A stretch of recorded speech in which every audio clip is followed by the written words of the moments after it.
दोस्तों, भारतीय जनता पार्टी ने जनता का पैसा सरकारी योजनाओं के नाम पर खूब लूटा है।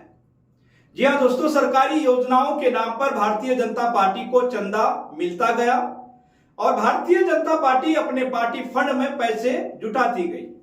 एक ऐप स्वच्छ भारत, बेटी बचाओ, बेटी पढ़ाओ, किसान सेवा, ये नाम सुनते ही दिमाग में क्या आते हैं दोस्तों? सरकारी योजनाएं, विकास, कल्याण। लेकिन अब इन नामों से जुड़ा है एक नया सवाल।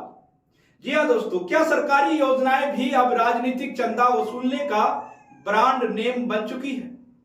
जी हां, आरोप यही है।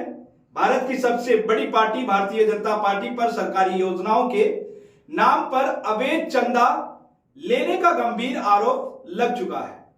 और कहानी सिर्फ आरोपों तक नहीं बल्कि आरटीआई के पक्के जवाबों तक जाती है।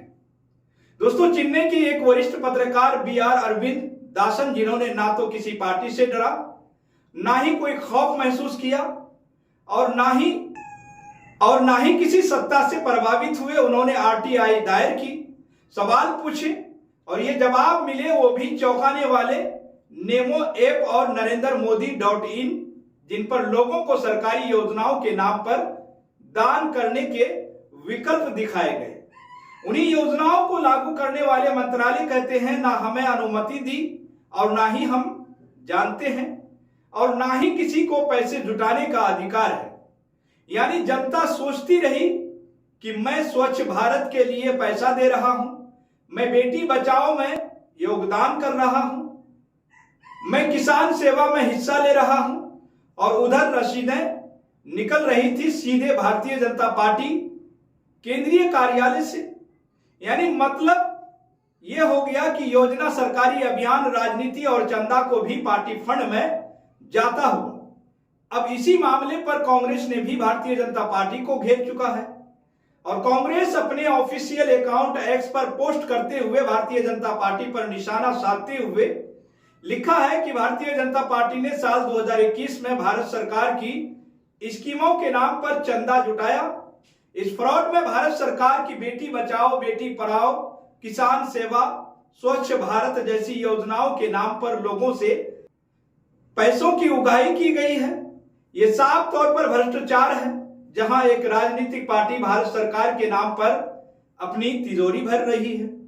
अब दोस्तों, खास बात यह है कि इन डोनेशन ड्राइव को खुद नरेंद्र मोदी ने आगे बढ़ाया। दोस्तों, प्रधानमंत्री NarendraModi.in और नमो ऐप से चंदे का धंधा हुआ। नरेंद्र मोदी को बताना चाहिए था कि जनता के साथ यह फ्रॉड क्यों किया गया। दोस्तों, भारत सरकार की स्कीम के नाम पर अपनी पार्टी की तिजोरी क्यों भरी गई? अब सवाल यह भी है कि जब पीएमओ खुद कह रहा है कि प्रधानमंत्री के नाम से कोई ऑफिशियल ऐप नहीं है, तो करोड़ों भारतीय द्वारा इस्तेमाल किए जा रहे नमो ऐप आखिर है किसका? कौन चलाता है इसको और कौन इसका मॉनिटर करता है? और सबसे बड़ा सवाल एक और भी है दोस्तों, कि राजनीतिक पार्टी को सरकारी योजनाओं के नाम पर जनता से पैसे लेने की इजाजत कहां से मिली है? मंत्रालय साफ कह चुके हैं कि नहीं, हम ये इजाजत नहीं देते हैं। तो फिर जनता से किया गया चंदे का खेल क्या सिर्फ एक राजनीतिक चुप्पी से खत्म हो सकता है? दोस्तों, आपको बता दें कि वरिष्ठ पत्रकार ने तीनों योजनाओं के मंत्रालय से पूछा कि क्या भारतीय जनता पार्टी को आपके नाम पर चंदा लेने की अनुमति है, और हर जगह से एक जैसी लाइन लौटकर आई। इस तरह का कोई प्रावधान नहीं है और कोई अनुमति नहीं दी गई है। दोस्तों, सरकार किसी ऐप के जरिए पैसा नहीं जुटाती, यानी सरकारी मोहर पूरी तरह गायब हो चुका है। अब सवाल यह है कि यदि पार्टी फंड के लिए चंदा लेना था तो सरकारी योजनाओं के नाम पर सहारा क्यों जनता को यह एक एहसास कराया गया कि वह देश हित में योगदान कर रही है, जबकि पैसा जा रहा था पार्टी के खाते में? पत्रकार ने यह पूरा मामला अब चेन्नई पुलिस, सीबीआई और केंद्र सरकार को लिखकर भेजा है। उनका आरोप साफ है, यह मामला धोखाधड़ी, आपराधिक विश्वासघात और साजिश, और संभव हो तो भ्रष्टाचार निवारण अधिनियम तक जा सकता है। दोस्तों, आपको बता दें कि इतना ही नहीं बल्कि राजनीतिक दलों के चंदा नियम और जनप्रतिनिधित्व अधिनियम के उल्लंघन के आरोप भी लागू हो सकते हैं। अब सवाल सरकार से क्या सरकारी योजनाओं के नाम पर चंदा लेना कानूनी जुर्म है? क्या मंत्रालयों को बिना बताए ऐसे अभियान चलाए जा सकते हैं? दोस्तों, नमो ऐप किसका है? इसका जवाब रिकॉर्ड में क्यों नहीं है? दोस्तों, आपको बता दें कि सरकारी योजनाओं के नाम पर लिए गए पैसों का हिसाब कौन देगा? क्या यह जनता को गुमराह करने का मामला नहीं है?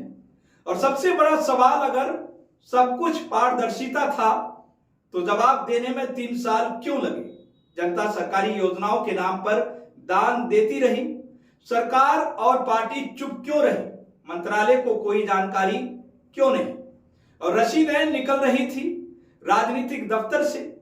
यह सिर्फ चंदे का मामला नहीं है, बल्कि यह भरोसे का मामला है। जब सरकारी योजनाएं भी फंड इकट्ठा करने का टूल बन जाए तो सवाल पूछने की जिम्मेदारी कौन उठाएगा? दोस्तों, सीनियर जर्नलिस्ट ने सवाल उठाए, अगर सरकार कार्रवाई नहीं करती तो अदालत जाएंगे। और यह लड़ाई एक पत्रकार की नहीं, बल्कि पूरी जनता की है। जब योजना सरकार की नाम प्रधानमंत्री का लेकिन पैसा पहुंच रहा है पार्टी के खाते में, तो सवाल पूछना जरूरी है, क्योंकि लोकतंत्र सवालों से चलता है, चुप्पी से नहीं। तो दोस्तों, फिलहाल आपको इस पूरी वीडियो को लेकर क्या लगता है? आप इस पूरी रिपोर्ट को लेकर क्या सोचते हैं? आपकी क्या राय है? आप अपनी राय हमारे कमेंट बॉक्स में जरूर लिखिएगा।